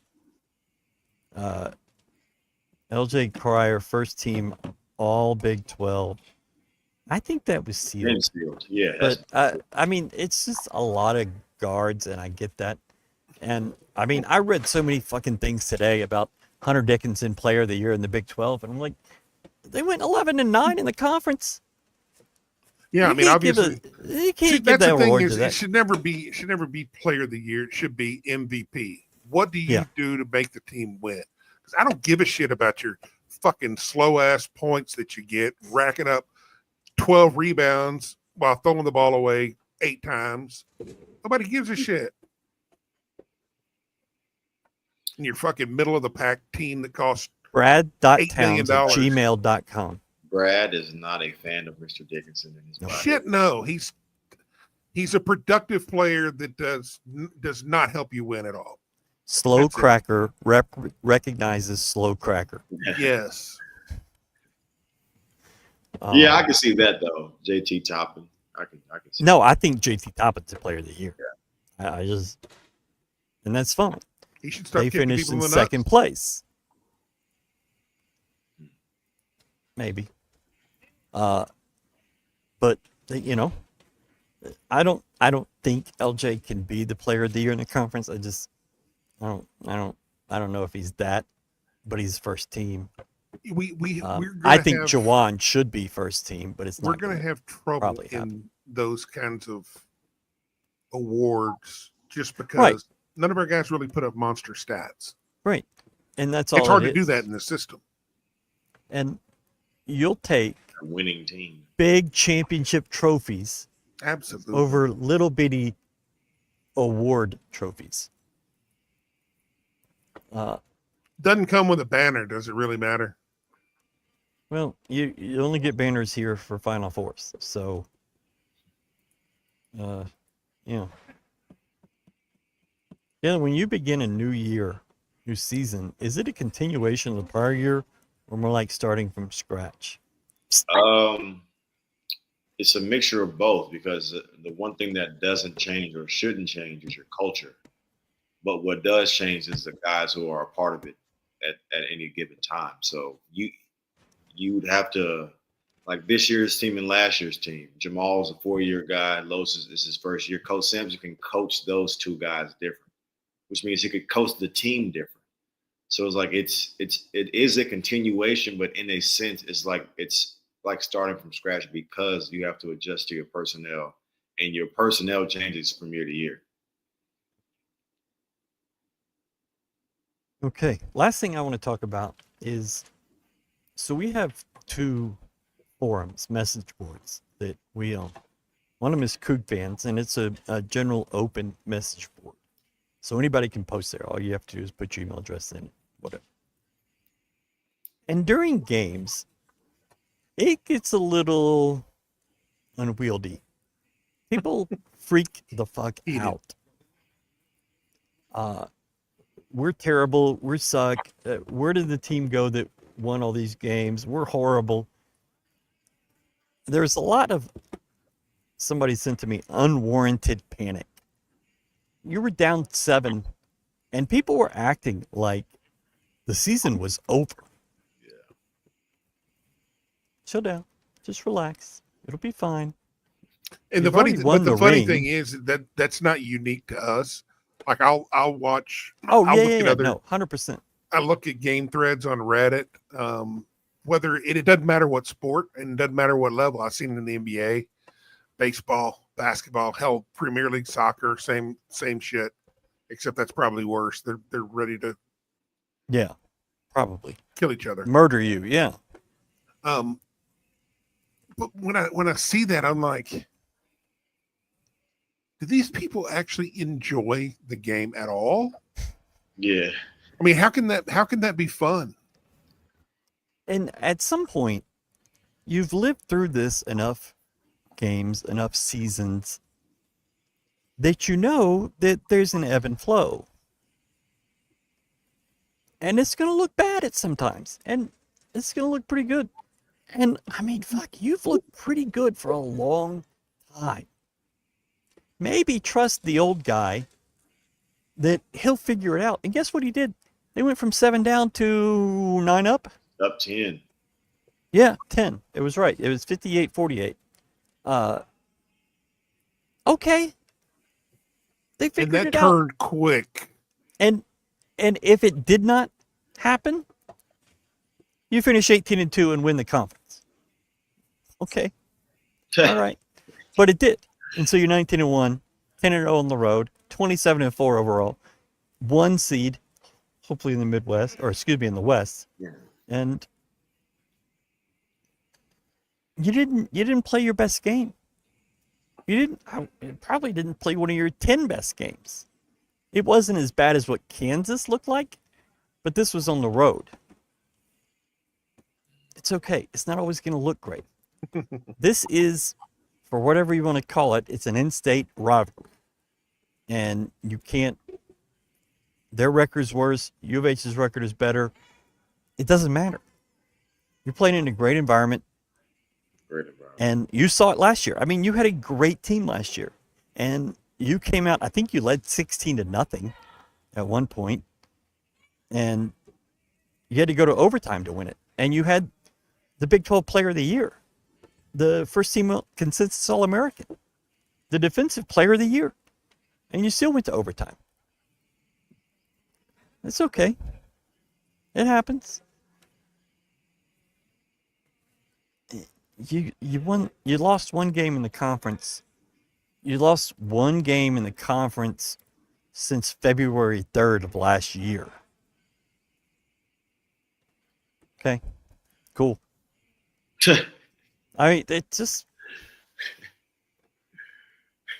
what Deaky and Galen told you at Colorado about their experience with the Temple game and how all they did not want to lose. It wasn't about winning.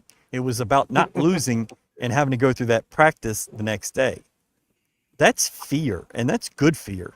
And that's the fear that Kelvin's had a lot of success with. And I mean, at some point, you just see all the banners in the practice facility, all the rings, and maybe I went this week. I was upstairs on the 3rd floor of the Guy V, which is where the coaches' offices are. And there's a lobby, and outside the doors there is the trophy case. And you're talking Southwest Conference trophies, Southwest Classic tournament trophies, AAC trophies, Final Four trophies, different tournaments they've played in trophies, Big 12 trophies. I mean, it's pretty freaking impressive. And I had actually I'd never gone out there and looked at it. And Lauren Sampson and I went out and she was showing me different things. And it just randomly, they had somebody bring them a trophy from the 1983 Southwest Conference Classic. A manager had taken that trophy and they said, "Don't lose this." And he said, "Okay." And he kept it with it. Like he took it literally and he kept the trophy and he had it for 40 years. Wow. And he found it cleaning out his parents' garage. And so they cleaned it up and it's now in a trophy case. And I mean, that's crazy. Oh, there's the Southwest Conference Championship. You'd be amazed at how much stuff they threw away that used to be up. Oh, in Hoffines, in the bowels of Hoffines. There was Phi Slamma Jamma banners. There was all kind of crazy stuff. I've got one back in Mesquite. Okay. I got my old baseball locker. They threw it away. I was like, I'm taking that. But I mean, just all kinds of trophies, just sitting up there dusting away. And I went over and looked at the women's trophy case. They have not kept anything. And so it was literally the hat that the band wears at football games, and then a cheerleading uniform. That was it. And so you're going to hire a new coach probably in the next 10 days who is going to come in with a clean slate. And it's going to be like, go build something. Yeah. You don't have to worry about the pressure of Kelvin Sampson. You're not that. You're never going to be that. Go build your thing. And from what I'm told, they're getting a lot of good names. Like people, you'll be surprised. There's a lot of interest in the women's basketball community. The best thing about this job offers for women's basketball, it's not that the facilities are great and they're already pre-made. It's not how the system is already set up, ready to go. It's the fact that a coach can come here and have zero pressure. I mean, like negative zero pressure. Yeah. I mean, you can come here and you can do anything that you want because there's nothing here. I mean, you talk about building from scratch. It's like you're starting a brand new program. Because you're starting with less than zero, but then again, you're starting with everything from a infrastructure behind it. Yeah. And then you also have, a guy that you can actually ask questions to and bend his ear. And I'm sure he'd be willing to say, hey, here's what I would do, or here's what I've done. You can take it or leave it. Or just watch. Yeah, smart person will take that. And you're going to get 5 years. In this era of NIL and transfer portal, everybody wants you to do something in 2 years. Well, they're going to give you forever. And that is a great way. You're going to get the length of your first contract. Yeah, I mean, no one's buying you out. We've proven we're not going to buy out non-revenue sports. Nope. So you've got time. Go do it. Go Uh-oh. Enough with the lecture. We're having fun. Sorry. No lectures. Just, it's pretty good. Cougs did not quit in any single conference game, and there were a few they could have. Kansas, first thing that comes to mind. You could have quit there. You could have walked off. All right. Good close loss. No big deal. My complete acceptance of Sampson and Co. was when he rebuilt the team after Mark and Sasser go down, except that they know better than any fan. Well, maybe a little late. You know, Galen was here for a little while. I traditionally second guess every coach in every sport. I don't second guess Kelvin. I think, when I think that maybe you should do something here or there, it's like, no, hold on, no. He's doing whatever he's doing for a really, really good reason. Yeah.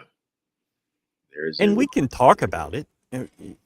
There have been things that I haven't liked over the course of time, but you know, if you're going to pull back and look at a week, a month, a year, a decade, what is there to argue with? You've had bad luck in the tournament with injuries. That's really the only thing. But how do you fix that? I don't know. Did we address John Rothstein's insistence the court get named after CKS? This is a great idea if your court wasn't already named. And I don't know what that is, but if he goes in, no, that's the stupidest thing, because I mean, it's just going to look like an Ewok or ET or something. You're not going to know who it is. If you go and make another Final Four, he gets something. If he wins a national title, sorry, Tillman, your name's off the building.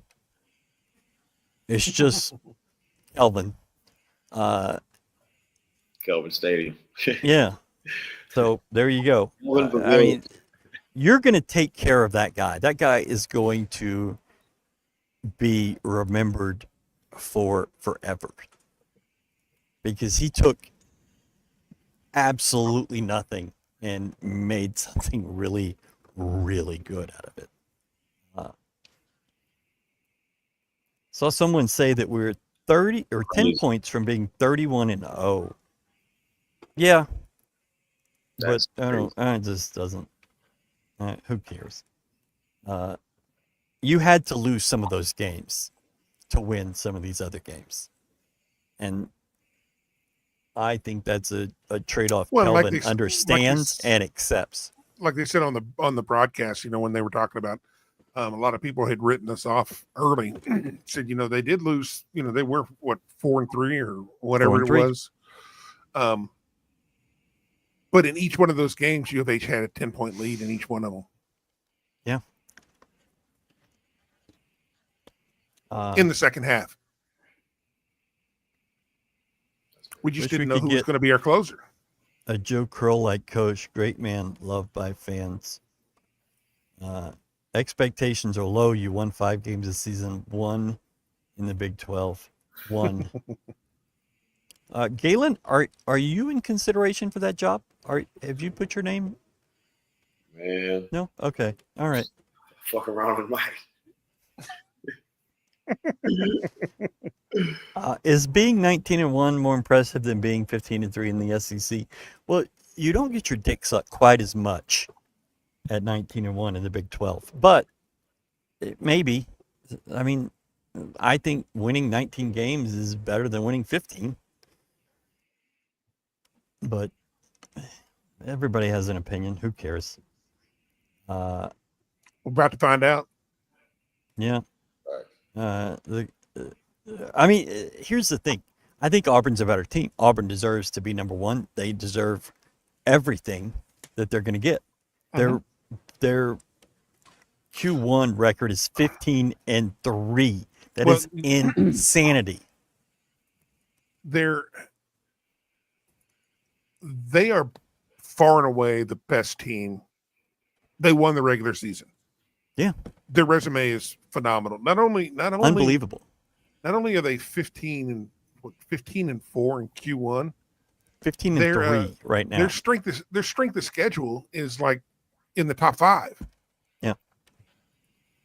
I mean, they went and played everybody. They played their out of conference schedule was insane.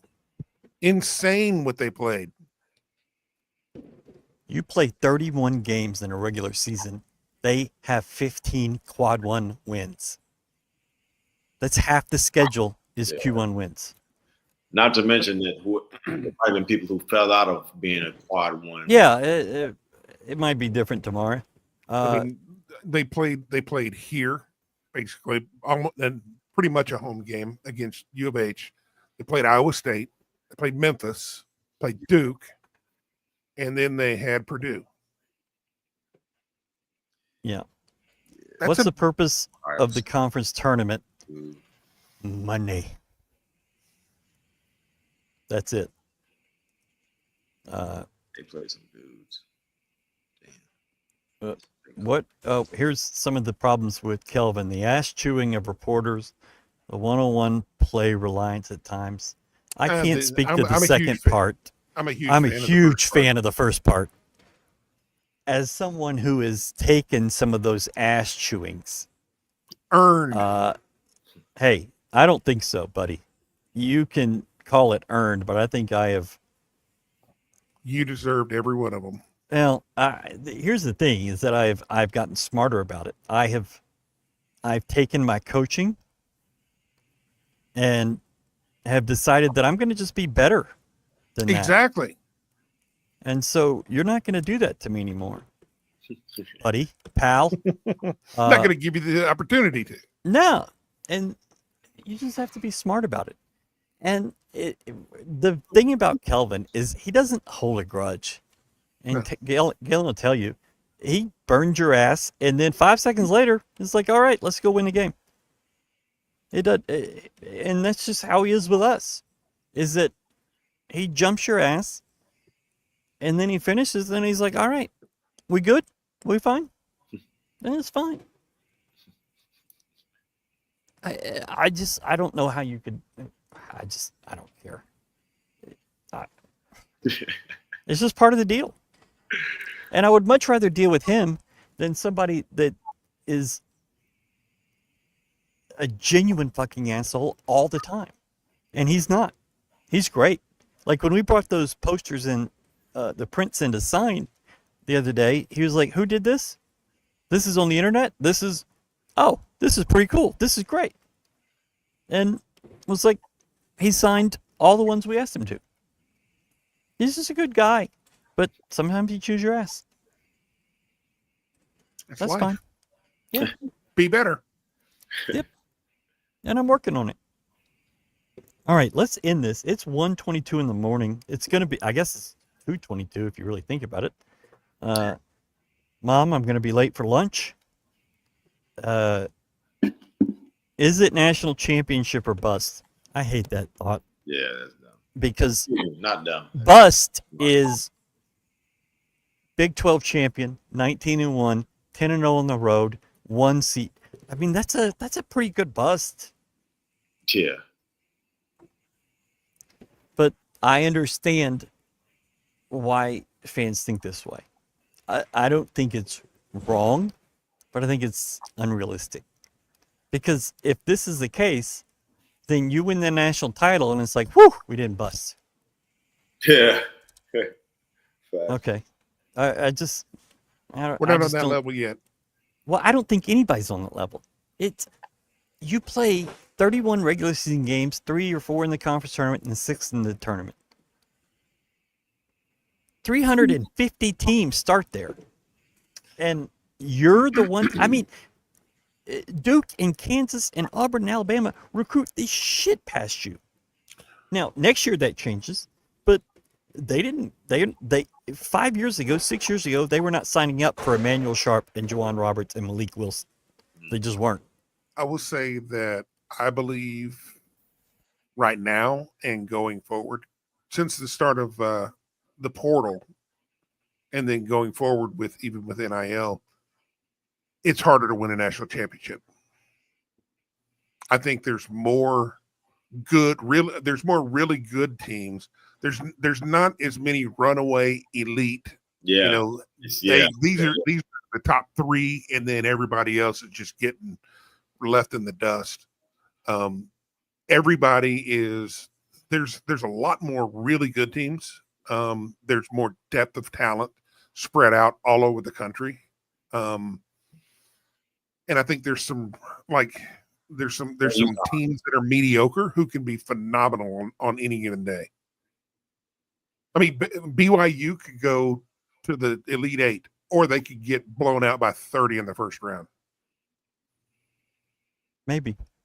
I mean, they could possibly shoot the lights out, or they could have, they shoot 25% from 3, and then they're over.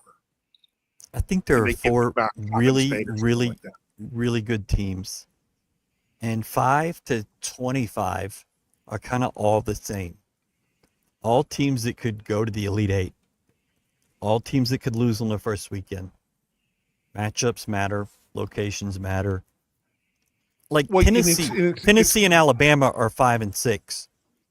I mean, it looks like it's that which one is the first domino to fall that opens up a spot for somebody else in the bracket.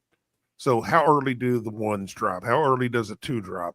How early does a 3 drop to open up space?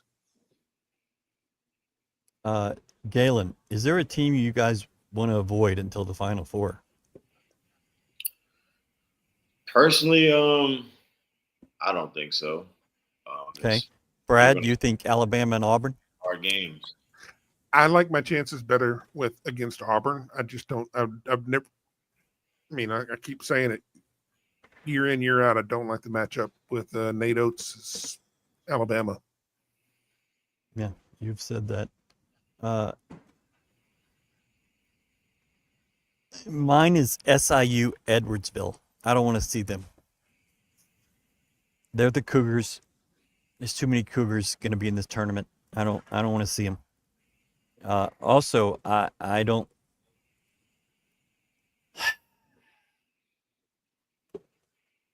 I don't want to be in that Midwest against Michigan State or Purdue or Illinois. I just think that's a bad situation. Go to San Francisco, be 1,000 miles from everybody, and take your chances. Okay, Brad, we said no 2-hour shows, so we have to do a final thoughts in 2 minutes and 20 seconds. Go. Historic win. Put it in the record books, and let's move on to the postseason. Galen. Same shit. On to the next one. Fuck 'em, we ball. Fuck 'em, we ball. 31 games you've played. I've been to 27, 26 maybe. And I never know how this team is going to do what it does. And yet it feels like it's always the same ending. You can go 4 minutes at the end of the game and not score, and it's fine. You can have off nights on offense like you did Monday, and it's fine. Maybe Jawan's not clicking. Maybe Emmanuel has a 8-game slump. But somebody always picks it up. And there's a depth here that you have not had in any of these other U of H teams in this generation.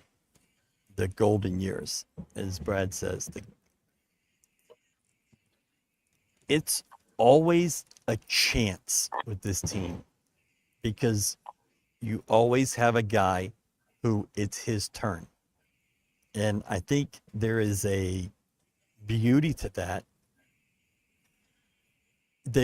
it's just made it such a fascinating, interesting year. Because you're not depending on Jamal Shed to always do it. You have a different guy that can go do it for you every single game. And that's really, really cool and has been a blast to cover. And I'm so excited that I don't have to go to Kansas City and that we'll be in Wichita in less than 2 weeks. So there you go. GoCoogs.com is your source for all your U of H information. We're going to have a ton this week. OneSubstantial.com is your source for the best U of H gear on the market. CougFans.com is where you go to go crazy during a game because you are the best fan.